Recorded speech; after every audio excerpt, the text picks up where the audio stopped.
Қайырлы күн достар, бүгін сіздерге жөтелді үй жағдайында қалай қойдыруға болатындығы туралы айтып кетейін.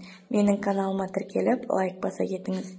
Күн салқындағаннан ақ денсаулығымыз сыр бере бастайды.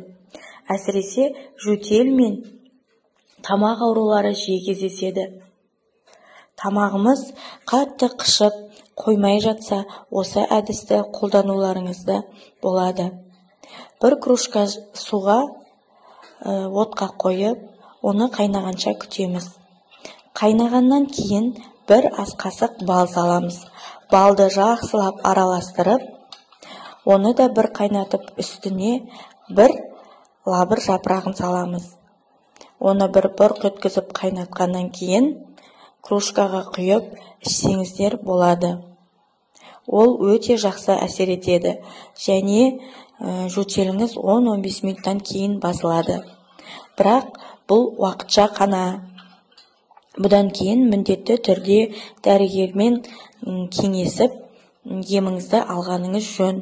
Бұл тек тамақтың қышығанын және қатты жөтелді басуға арналған әдіс.